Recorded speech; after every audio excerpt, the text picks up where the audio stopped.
Saludos mis queridos hermanos, que Dios les bendiga a cada uno de ustedes. Para mí un gusto el poder compartir una vez más con ustedes a través de este medio. En realidad, en la semana pasada he podido disfrutar cada uno de sus comentarios, cada una de sus respuestas y pues obviamente quiero darles una cordial bienvenida a cada uno de ustedes a esta segunda semana. En esta segunda semana, en cuanto al tema que vamos a desarrollar, tiene que ver sobre la humanidad, ¿sí? La naturaleza del ser humano y la imagen de Dios en el ser humano. Son temas bastante controversiales por un lado, porque vamos a estar trabajando acerca de la naturaleza del ser humano. Que dicho sea de paso, existen varias teorías en esa dirección.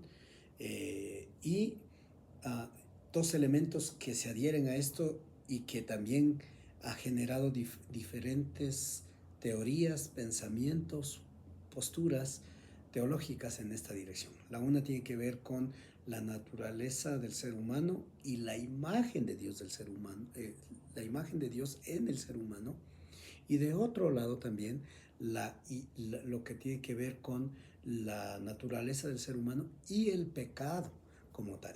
Como les menciono, han sido temas bastante controversiales, en algunos casos bastante cuestionados en esta dirección, ¿sí? Y quisiera empezar preguntando o levantando una pregunta para que podamos tener en mente cada uno de nosotros. ¿Por qué creó Dios al ser humano? ¿Por qué creó Dios al ser humano? Dios no necesitaba crear al hombre, pero ¿nos creó para su propia gloria?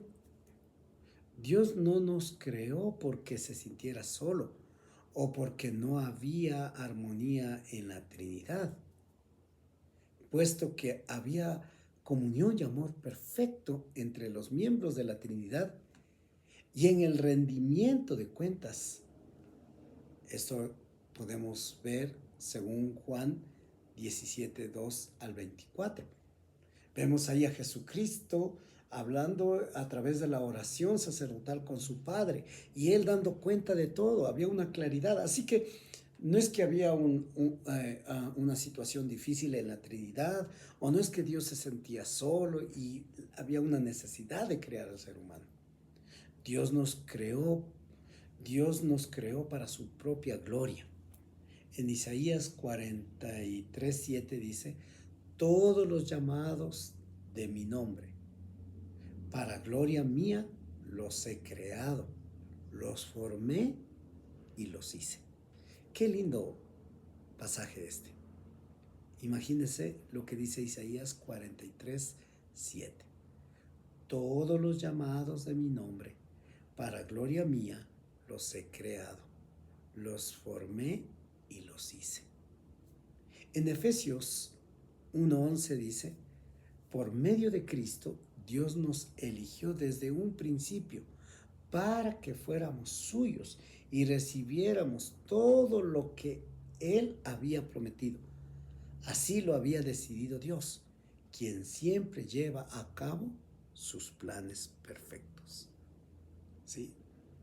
El versículo 12 dice: a fin de que seamos para alabanza de su gloria.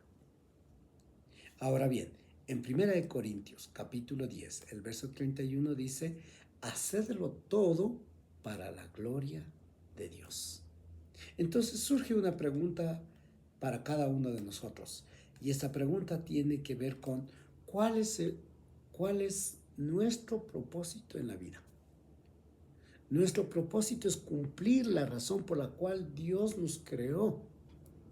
Entonces nosotros podemos decir, ¿cuál es entonces ese propósito? En el Salmo capítulo 100, el verso 3 dice: reconozcan que Él nos hizo y somos su pueblo, ovejas de su prado. Imagínense lo que está diciendo el salmista. Reconozca que Él nos hizo. Somos ovejas de su prado, somos su pueblo. Entonces esto de alguna manera ya va conformando el propósito por el cual nosotros hemos sido creados. En Romanos capítulo 11, el verso 36 dice, en realidad, todo fue creado por Dios. Todo existe por Él y para Él. Así que alabemos a Dios por siempre. Amén. En 1 Corintios 8:6 dice, sin embargo, para nosotros solo hay un Dios, que es el Padre. Él creó todas las cosas y nosotros vivimos para Él. También hay un solo Señor, que es Jesucristo. Dios creó todo por medio de Él y gracias a Él nosotros vivimos ahora. Todos estos textos bíblicos nos están indicando cuál es el propósito en la vida, cuál es nuestro propósito en la vida. Y todos estos versículos apuntan que Él nos creó para su gloria, para su alabanza, para que todo lo que nosotros hacemos sea para Él. Entonces, esto da razón, da propósito a nuestras vidas y también responde a la pregunta inicial, ¿para qué Dios nos creó a cada uno de nosotros? Él no nos ha creado, como habíamos estado hablando, porque Él estaba solo o porque había un conflicto en la Trinidad, sino más bien Él nos creó para alabanza de su gloria. Es algo fundamental que nosotros necesitamos entender. Ahora bien, dentro de esto es importante que nosotros podamos comprender y tener en claro lo que creemos acerca del ser humano. Esto tiene que ver con el origen del ser humano.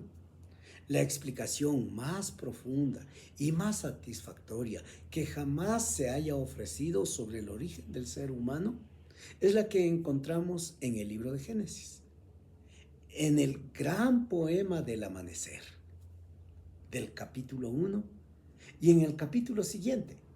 En Génesis capítulo 1, versos 26 al 28, podemos ver todo este elemento especial que Dios hace para la creación, ¿sí? En Génesis 2:7 ofrece un relato paralelo. Entonces Jehová Dios formó al hombre del polvo de la tierra y sopló en su nariz aliento de vida. Y fue el hombre un ser viviente. Qué lindo descripción acerca de la creación del ser humano, acerca de ese origen del ser humano. Uno de los aspectos más significativos en el relato bíblico sobre los orígenes del ser humano es su insistencia en el carácter de la criatura del ser humano. Claro que sí, porque es ahí donde Dios pone esta parte especial y para decir cómo será este ser humano creado por Dios. No se lo representa como un Dios caído, como en algunas de las mitologías antiguas. No, no. Se presenta como la corona de la creación. Se presenta con varias características fundamentales. Y una de ellas, muy importante, es que debemos entender que en el relato bíblico dice, a imagen de Dios lo creó. La creación del ser humano fue el resultado de la voluntad divina. Cuando Dios creó al ser humano, dijo, hagamos. No dijo, hágase, como en el caso de otras creaciones, que con su palabra fueron creadas. Más bien ahora Él interviene y dice, hagamos, ¿sí? Dice, hagamos. El plural, hagamos, da a entender el poder de la palabra creadora de Dios. ¿Por qué? Porque involucrando a las tres personas de la Trinidad como la culminación de todos los actos creadores anteriores y superior a todos ellos, muestra entonces esa parte de Dios. Él dijo, hagamos al ser humano, ¿sí? Y es bastante interesante entender esta perspectiva de creación. del ser humano. Ahora bien, cuando ya pensamos en este ámbito de crear al ser humano, la, algo que debemos tomar en cuenta es cuál es la naturaleza del ser humano. ¿Cuál es la naturaleza de este ser humano creado a imagen de Dios? Implícito en lo que se ha dicho está el concepto bíblico de la dualidad de la naturaleza humana, que es al mismo tiempo material y espiritual. Mediante su cuerpo, el ser humano está relacionado con la tierra. Se lo describe como carne. Claro que sí. Por eso es que Dios nos hizo parte de esta creación. Dios nos hizo parte de esta creación que vivimos. Somos seres terrestres. Nos alimentamos, de alguna manera nosotros nos alineamos también a la funcionalidad del mundo. Y eso es parte de todo este ámbito terrestre que hay acá. No aparece en las escrituras el concepto de que la materia sea mala. No está, en primera instancia no está mostrando eso, ¿sí? Recuerden que de alguna manera, de una manera implícita, nos está mostrando estos dos ámbitos que componen al ser humano. El ámbito material, que está ligado a este mundo. No hablamos desde la perspectiva mala como tal, sino desde la perspectiva de pertenecer a un mundo material, pero también un ámbito espiritual. Y que más adelante vamos a ver que el problema mayor en esto tiene que ver con el ámbito espiritual, ¿sí? Ahora bien, no aparece en las escrituras el concepto de que la materia sea mala, como sostenían los gnósticos y muchos otros filósofos griegos. El punto de vista cristiano incluye la totalidad del ser humano, incluyendo necesariamente su cuerpo. Obviamente, el ser humano necesita toda esta parte, la parte humana, material, pero la parte espiritual de conexión con Dios. Y esa ha sido la parte más dañada, la parte más golpeada con la caída del ser humano. ¿Por qué? Porque es ese relacionamiento con Dios desde la perspectiva espiritual que lamentablemente eso se ha dañado, se ha caído. La naturaleza del ser humano como tal. Por otro lado, el ser humano es espiritual. Mediante su naturaleza superior está relacionado con otro mundo, un ámbito espiritual. Se han sostenido dos conceptos del aspecto inmaterial de la especie humana. Uno de estos afirma que la naturaleza humana es dicótoma, es decir, que posee una doble naturaleza, con el cuerpo y el alma como sus elementos constitutivos. Por eso es que nosotros decimos cuerpo y alma, ¿sí? Cuerpo y alma, como elementos constitutivos, ¿sí? Según esta concepción, el alma y el espíritu serían una misma entidad, pero vistas en diferentes relaciones. Entonces aquí podemos pensar que, según este pensamiento, cuerpo, alma y espíritu. En la relación con Dios actúa el espíritu del ser humano. En la relación con el cuerpo en que habita y el mundo en lo que lo rodea, el hombre es alma. Tanto el Antiguo como el Nuevo Testamento se encontrará el uso intercambiable de los dos términos, espíritu y alma. Entonces muchos estudiosos consideran que espíritu es lo que me relaciona con Dios, es esa parte que de alguna manera me conecta con Dios, y alma es lo que me conecta con la parte física, con lo material. Y esa alma tiene que ver con las emociones, los pensamientos, esa parte que es inmaterial, pero que me conecta con el cuerpo como tal, ¿sí? Ahora bien, la otra perspectiva de la naturaleza humana es tricótoma. Esta teoría sostiene que el ser humano está compuesto de tres partes constitutivas, cuerpo, alma y espíritu. Y que el alma y el espíritu pueden diferenciarse entre sí, tanto como se diferencia el alma y el cuerpo. El espíritu, declaran los que sostienen esta opinión, es el órgano de vida divina y de la comunión con Dios, el asiento de la presencia divina en el ser humano. El alma se entiende como el asiento de la vida natural del ser humano, donde residen las facultades de la conciencia humana. Es la intermediaria entre el espíritu y el cuerpo, la sede de la personalidad. Puede encontrarse algunas diferencias bíblicas que prestan apoyo a esta teoría. Conviene recordar que el cuerpo, el alma y el espíritu están unidos entre sí de tal manera que constituyen una persona o una personalidad integrada que no se divide. No se puede dividir uno de otro, ¿sí? Ahora, en medio de esto, nosotros necesitamos preguntarnos, ¿y la imagen de Dios en el ser humano? En Génesis 5.1 dice, el día en que creó Dios al hombre, a semejanza de Dios lo hizo. Varón y hembra los creó y los bendijo. Cuando el ser humano fue creado y puesto en la tierra, era un alma eterna y viviente. Cuando Dios creó al ser humano, lo creó como un ser espiritual que viviría para siempre. El ser humano no podía hablar con Dios y tener comunión con Él porque fue hecho y el ser humano podía hablar con Dios y tener comunión con Él porque fue hecho a imagen y semejanza de Dios. A imagen y semejanza de Dios. Claro que sí. Eso fue lo que le conectó con Dios. Eso fue lo que hacía una relación plena con Dios.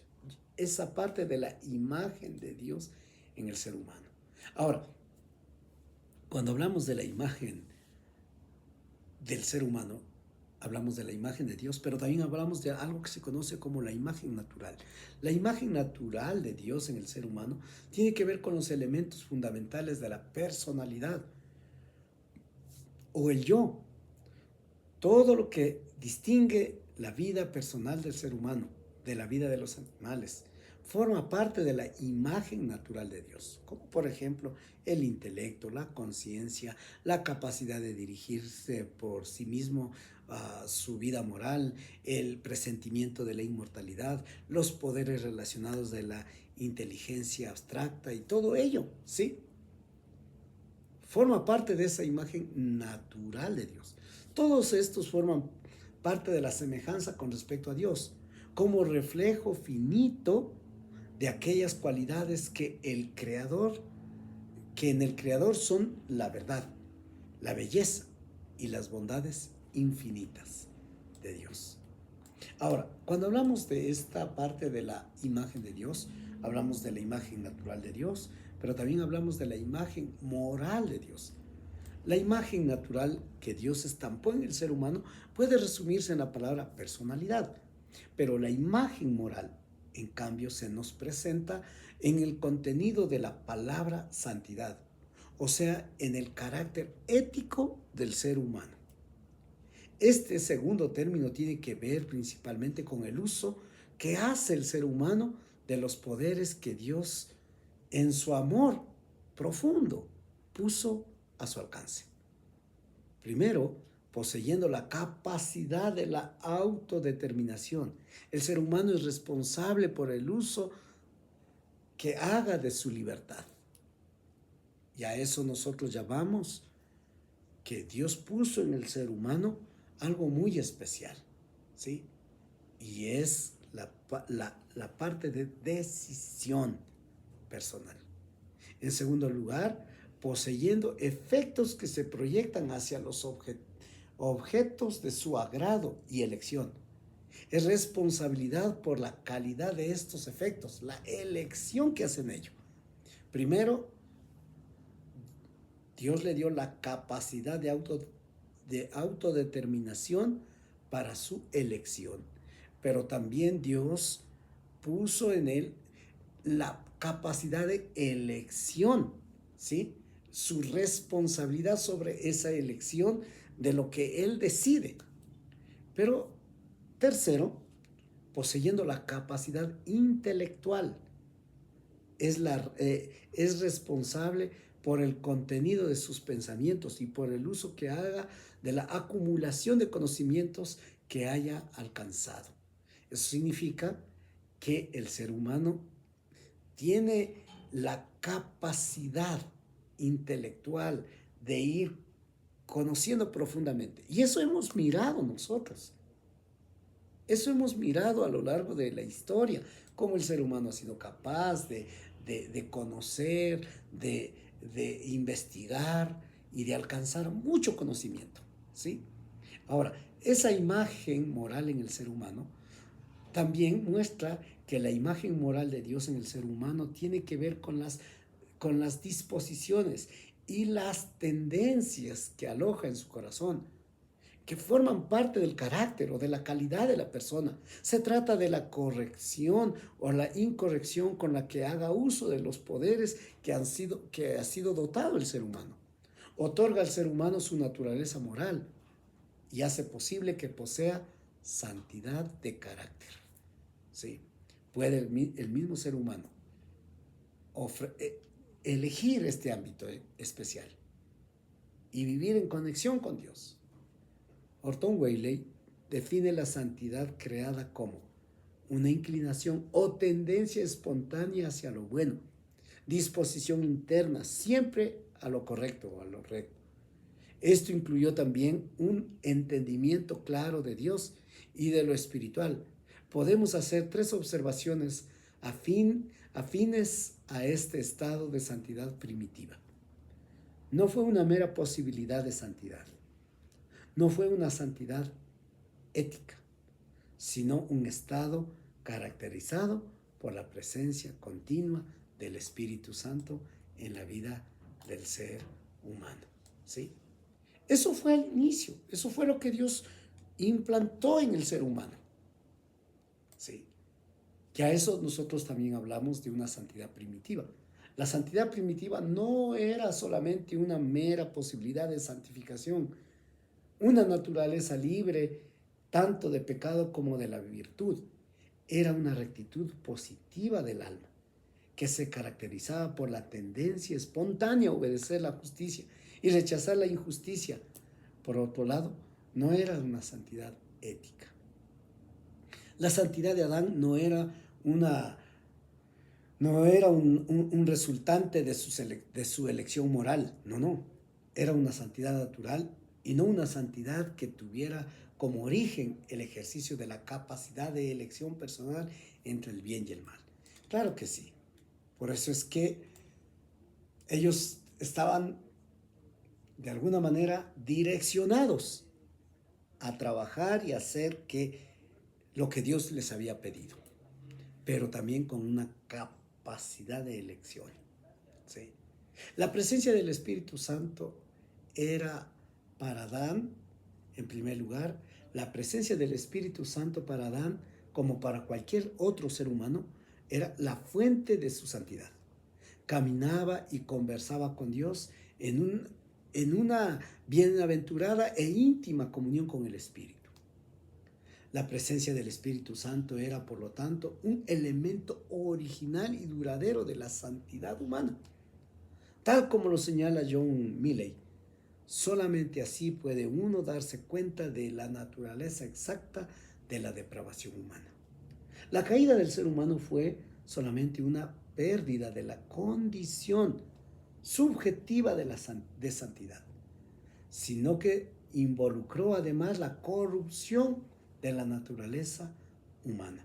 Recuerde esto, que la caída del ser humano no fue solamente una pérdida de la condición subjetiva de la santidad. No solamente perdió la santidad, no, sino que involucró además la corrupción de la naturaleza humana. ¿Sí? Fue algo mucho más allá. Por eso es que Wesley dijo, el hombre puede ser justo antes de hacer lo que es bueno. Puede ser santo en su corazón antes de ser santo en su vida. ¿Sí? Y bueno, nosotros consideramos que esta semana ustedes van a tener una lectura en esta dirección y consideramos que va a ser algo muy especial para el desarrollo de su aprendizaje. Tenemos el foro de la semana correspondiente, tenemos también una tarea para realizar en esta semana y lo que deseamos en Dios es que ustedes puedan aprovechar al máximo todo el desarrollo de esta segunda semana que tiene que ver con el ámbito de la naturaleza del ser humano, ¿sí? Así que para, para finalizar esta semana, usted va a tener que hacer un ensayo personal sobre el tema la imagen de Dios en el hombre. Y le pido que usted pueda revisar ahí las instrucciones y la guía para el desarrollo de este ensayo personal. Recuerden que el ensayo es de manera abierta, de manera personal, y usted tiene que escribirlo y subirle en el lugar correspondiente. Sin más por el momento, que Dios les bendiga y nos encontramos la siguiente semana. Gracias.